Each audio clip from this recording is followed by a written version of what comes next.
Good morning, ma'am. Good morning. Sit down. അപ്പോൾ ഇന്നലെ ഞാൻ എല്ലാവർക്കും ഒരു ചാപ്റ്റർ പഠിപ്പിച്ചു തന്നിട്ടുണ്ടായിരുന്നു. അതെല്ലാവരും പഠിച്ചു എന്നാണ് എൻ്റെ ഒരു മൈൻഡിൽ. അപ്പോൾ ഇന്ന് ആരൊക്കെ പഠിച്ചു ആരൊക്കെ പഠിച്ചില്ല എന്ന് നമുക്ക് ഇന്ന് അറിയാം. അപ്പോൾ ഫസ്റ്റ് ചോദിക്കാൻ പോണത്, റാണി ലഡു അടിക്കാൻ വേണ്ടിയിട്ട് ഏത് മാർക്കറ്റിലേക്കാണ് ചെന്നത് എന്ന്. അത് ഗീതു, നീ പറയണം. എനിക്കറിയില്ല മിസ്സേ. ഇത് കൊണ്ടൊന്നും എനിക്കറിയില്ല.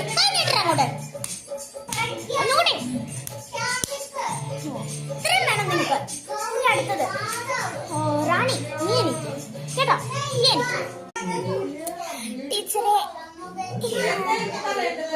എനിക്കൊന്നും അറിയില്ല മിസ്സേ. എന്റെ അടുത്ത് ചോദിക്കേ വേണ്ട, എനിക്കൊന്നും അറിയില്ല. റാണി, നിനക്ക് ഒന്നും അറിയില്ല? ഞാൻ ഇന്നലെ എന്താണ് നിന്റെ അടുത്ത് പറഞ്ഞു വിട്ടത്? നീ ഒരു പഠിക്കാത്ത കുട്ടി, എനിക്ക് നല്ല പോലെ അറിയാം. കഴിഞ്ഞിട്ട് ഇത്രയും കൂടെ വേണം. ഞാൻ ഇന്ന് പുതിയൊരു ചാപ്റ്റർ പഠിക്കണം. എന്നിട്ട് നാളെ ഞാനത് ഇതേപോലെ തന്നെ ക്വസ്റ്റ്യൻസ് ചോദിക്കും. അതിലെങ്ങാനും തെറ്റിച്ചിട്ടുണ്ടെങ്കിൽ, അഥവാ ഇനി ഇതേപോലെ പറയുകയാണെങ്കിൽ നിന്നെ ഈ ക്ലാസ്സിന്ന് പുറത്താക്കുള്ളൂ. ക്ലാസ്സിന് പുറത്തല്ല, അതിനപ്പുറം നിനക്ക് കിട്ടുന്നതാണ്. ഇനി അടുത്ത് രാഹുൽ, നിനക്ക് എന്താണ് അവിടെ സംസാരം അത്രയ്ക്കും? നീ എണീറ്റ് എന്നിട്ട് ഈ ക്വസ്റ്റ്യൻ ചോദിക്കും. റാണി മാർക്കറ്റിലേക്ക് ലഡു മേടിക്കാൻ വേണ്ടി ഏത് മാർക്കറ്റിലേക്കാണ് ചെന്നത്? അത് ഗീതൊന്നും പറഞ്ഞില്ല. അതുകൊണ്ട് നീ പറ. ഇവൾക്കറിയാൻ ഒന്നും അറിയില്ല, നീ പറ. ഈ സ്വെറ്ററിന് ടീച്ചറെ, എനിക്കും ഒന്നും അറിയില്ല. റാണി എന്ന പേര് എന്റെ ഗേൾ ഫ്രണ്ടാ. അല്ല, വേറെ ഒന്നും എനിക്കറിയില്ല. എവിടുന്നാണ് നിനക്ക് ഇത്രയ്ക്ക് വേർഡ്സ് ഒക്കെ കിട്ടുന്നത്? നീ കുഞ്ഞു കുട്ടിയില്ലേ, തേർഡിലല്ലേ പഠിക്കുന്നത്? അപ്പത്തേക്ക് ഇത്രയ്ക്കൊക്കെ ആയാൻ തുടങ്ങിയ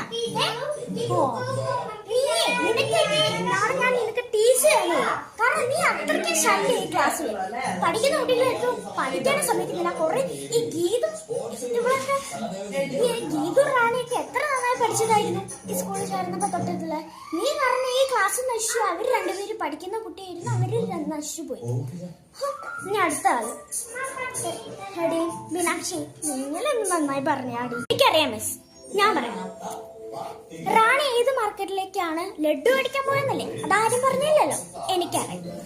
അവള് പോയത് മാർക്കറ്റ്, അതായത് CK എന്നാണ്. Good job. ഇങ്ങനെ വേണം കുട്ടികള്